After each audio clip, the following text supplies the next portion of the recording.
Hello, I'm Verf and welcome to this Ultimate Ironman startup guide.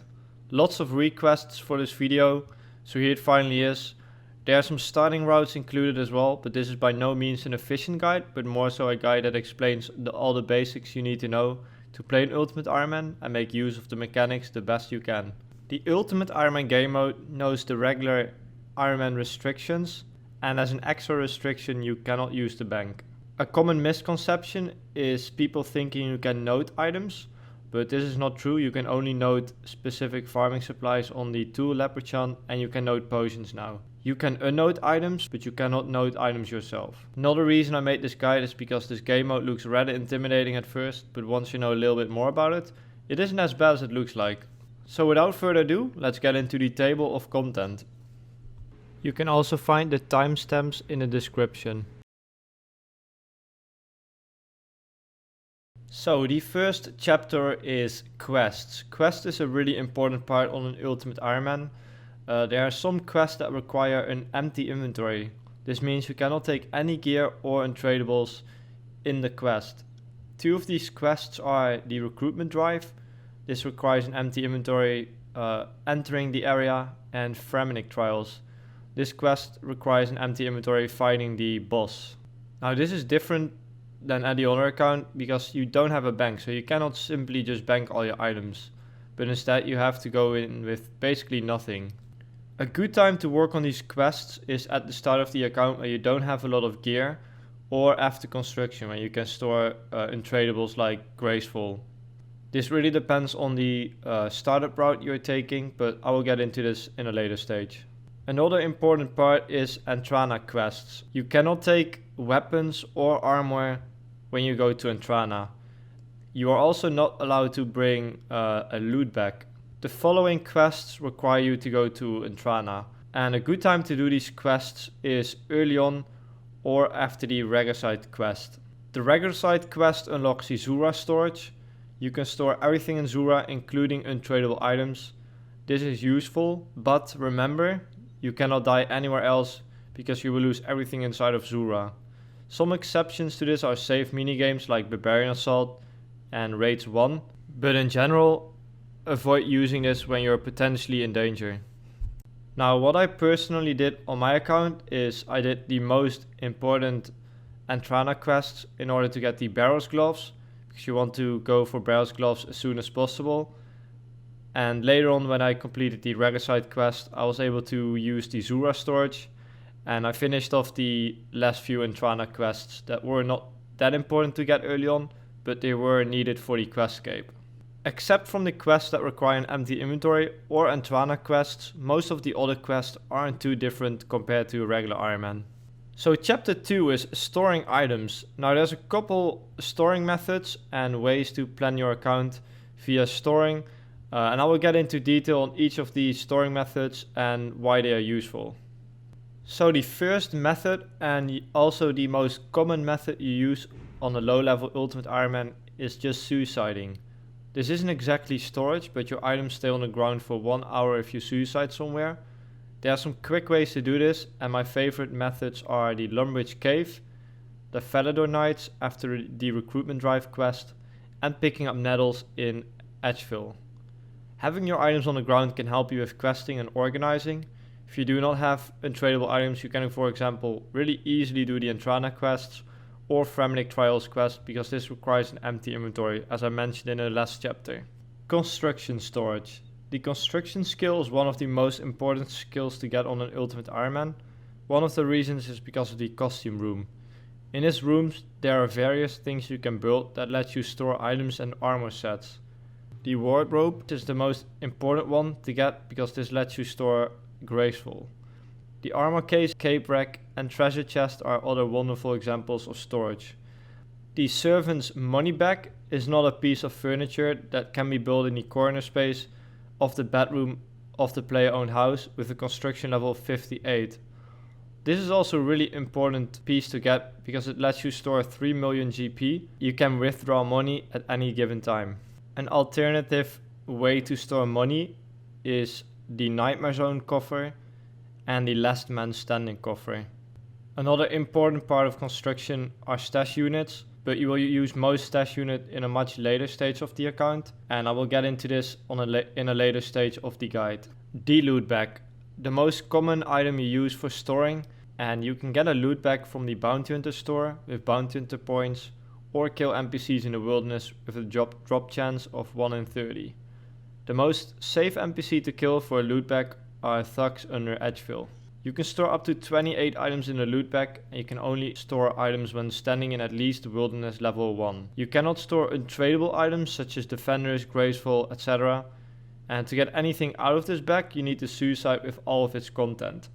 You can use one of the spots I mentioned previously, or use Zulrah to get items out of your bag. Something important I want to mention about the loot bag. People often use this in wilderness level 1 in Edgefill, and this is actually a really dangerous spot because there are PKers waiting for you sometimes, and a lot of high level ultimates have died in the past using this spot. A much safer way to store stuff is getting in combat with a skeleton. Slightly east of Edgefill there are skeletons walking around, and if you tag them and walk into the wilderness, people can directly attack you because the skeleton is in combat with you. Another really safe way is to just go under Edgefill and go to the thug spot and use your loot bag in that location. Another great item is the rune pouch. This pouch stores up to 3 different types of runes, and back in the day a rune pouch was only obtainable from Bounty Hunter for 1.2 more points. Nowadays Worldy Slayer is an option if you are early into your Ultimate Ironman. You don't have too much to lose to try and get all the emblems. You can also do regular Slayer and buy it for 1250 Slayer points.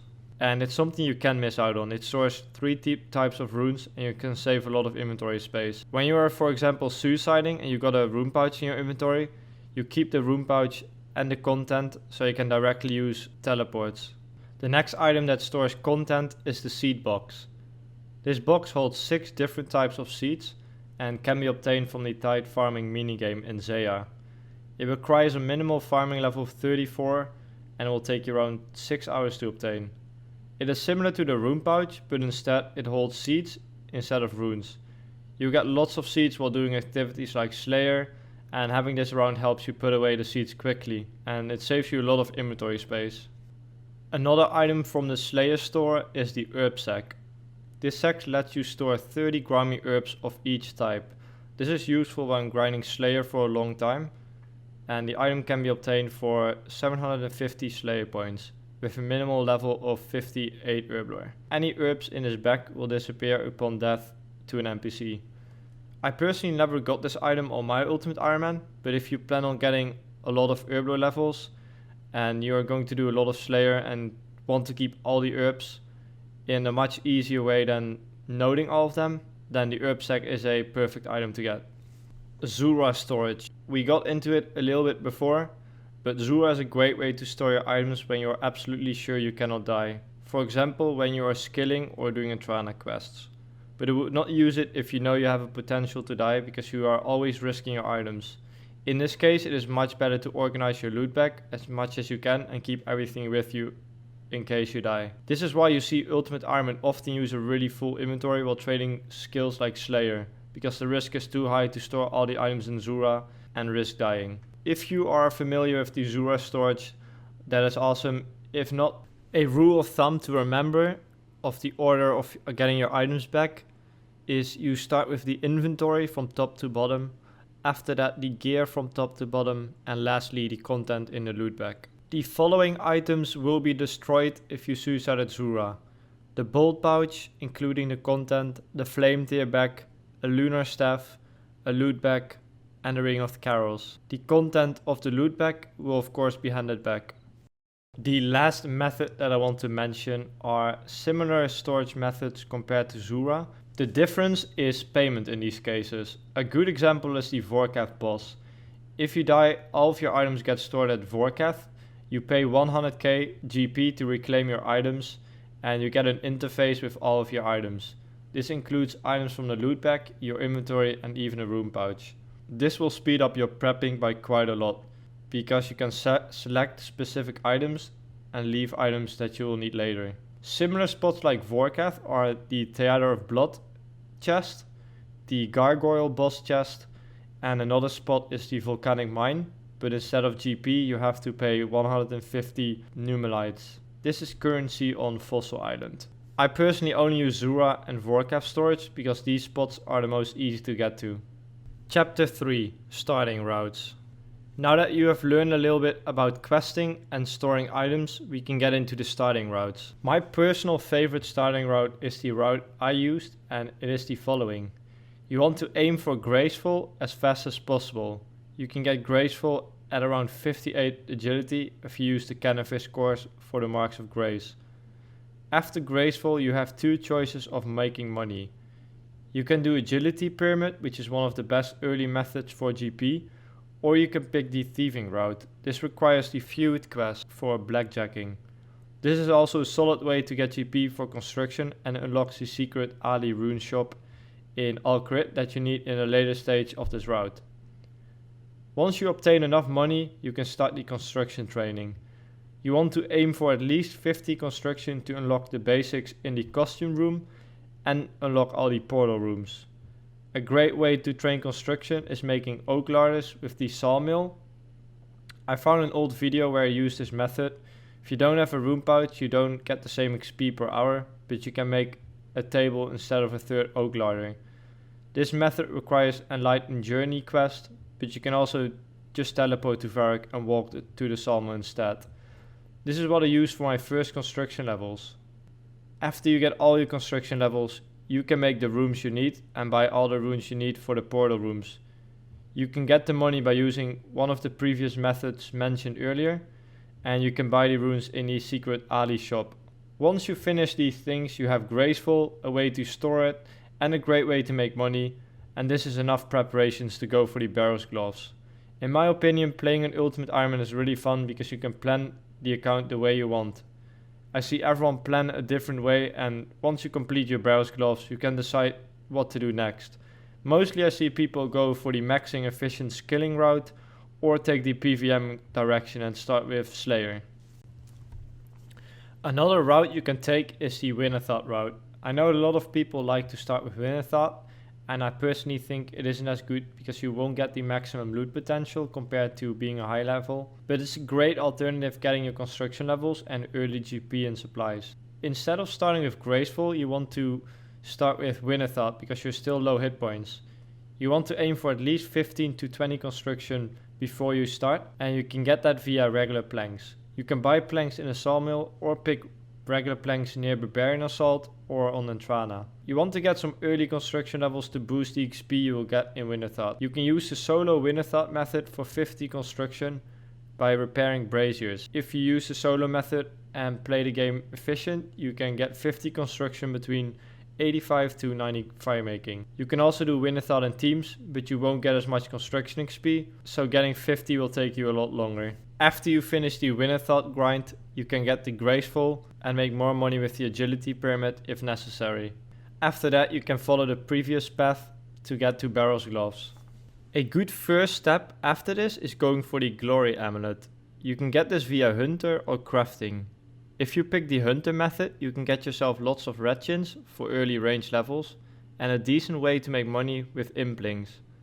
You can hunt dragon implings for the Amulet of Glory. If you go for the crafting route, you can train doing charter ships and get a dragonstone with a crystal key and use a steel boost +5 to make the Glory Amulet. I personally took the Hunter route because I wasn't a big fan of crafting and I like the early range levels for Slayer, since I trained most of my Slayer with range until Wyverns. I decided to camp Wyverns as soon as possible because I always wished to get a Visage back in the day, but I never got one, and I killed 12,000 by the way. So, was it worth it? Debatable, but it was fun and my way of routing things. Chapter 4. Basic items and spawns. This is an important chapter when you start questing. There are various spots in Runescape with item spawns that save you a lot of time. Even on this day I still use most of these item spawns, and I will quickly go over the most important ones. There's a spade spawn in the Varrock upstairs general store and a Valador construction house. This is helpful for clue scrolls. There's a bronze pickaxe spawn upstairs in Lumbridge if you quickly need a pickaxe via home teleport. You can also buy a bronze pickaxe in the Bob's store. Plank spawns. I mentioned there are plank spawns on Entrana and near Barbarian Assault, and there's also plank spawns near Port Khazard. Planks are often used for questing and can also be used for early construction levels. Lumbridge Swamp Tar.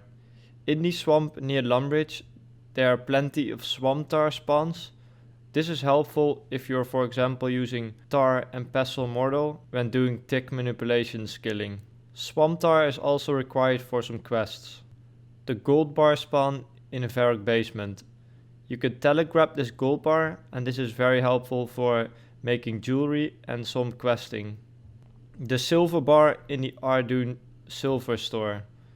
You can quickly buy silver ore and silver bars in the shop, and this is helpful when you're for example making a silver sickle. Bronze bars. You can quickly buy bronze bars at the Shantai Pass or buy bronze bars in the Kramja general store. The workshop in the POH is amazing for tools. This isn't exactly an item spawn, but you can get most of the tools from the POH. Examples are all the amulet molds, you can get saw, hammer, tinderbox, basically all the basic tools you can get from the POH. Gem stores. There are various gem stores in Runescape, and if you quickly need some gems for quests or jewelry, you can easily buy the gems from the stores in Ardi, Keldagrim and Corinth. If you are doing Ghost Ahoy, you need a purple dye. You can actually get this near Ardun. Iron bar. For the Knight Swords quest, an iron bar is required. You can get an iron bar in the wilderness. If you are early into your Ultimate Ironman, you don't have much to lose, so you can easily grab the iron bar for the quest. The recipe for the Zester quest has quite a few useful items for questing as well. This mostly include food that you can use for various quests. Near Castle Wars there's an anti-poison spawn. This is a 1-dose super anti-poison and can be picked up each world. This is very helpful on a later stage when you're doing stuff like raids. Something I should mention in this chapter is the Lighthouse store and the Fremennik Market store. Not only do these shops act as a general store, there are also plenty of helpful items you can get here, such as ropes, pestle mortar, spades, vials, and these items can be helpful when questing. Chapter 5. Early on food and money source. Food is something you need for questing and training combat. There's various ways to get food, but I will mention my most favorite methods. Everyone knows the Warriors Guild, where you can get potato, cheese and pizzas, but you need a decent amount of combat stats before you can enter the Warriors Guild. Two other methods, way before you can enter the Warriors Guild, is Gnome Food and the Brimhaven store. Gnome Food is fairly cheap and heals up to 15 health.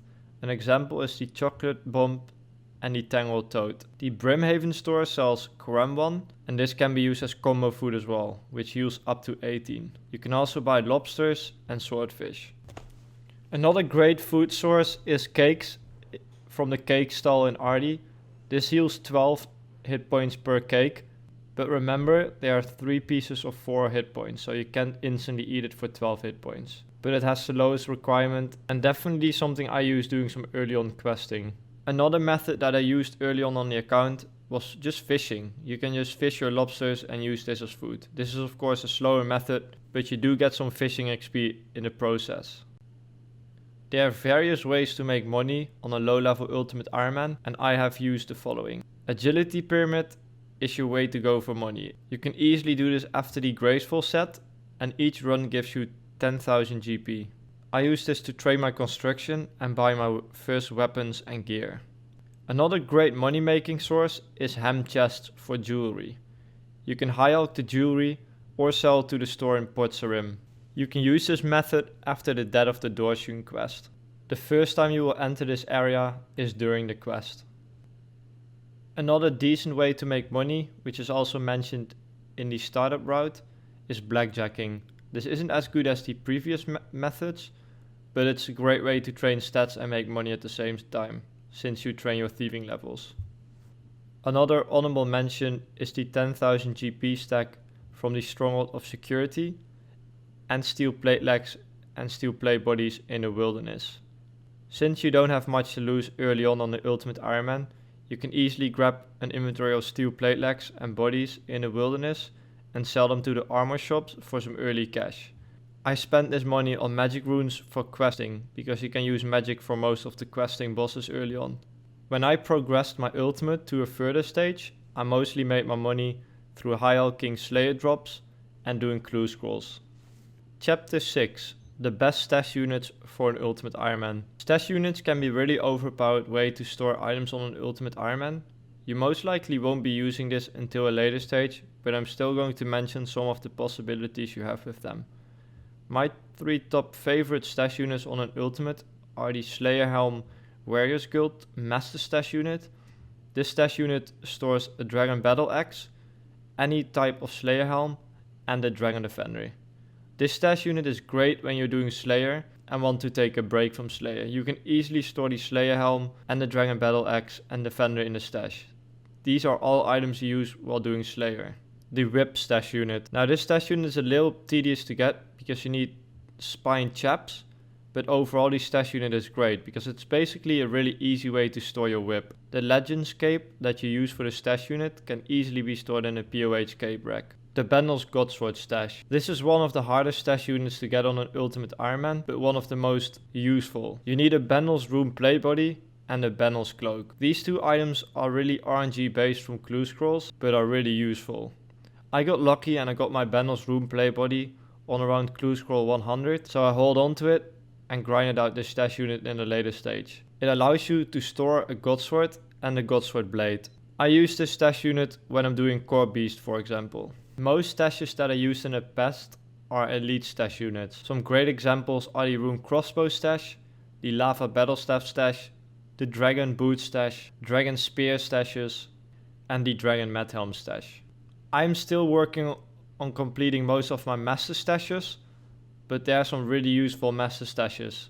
For example, the Arclight stash, the Dragon Axe stash, the Dragon Pickaxe stash, the Zamora Godsword stash, and some other stashes that are listed on the screen. In my experience, I barely use the easy, medium and hard stashes because most of the items in those stashes are fairly easy to obtain and you only really use them when you get these specific clue scroll steps. The different tier stashes each require a specific construction level to build and require planks, nails, and for the master stash gold leaves.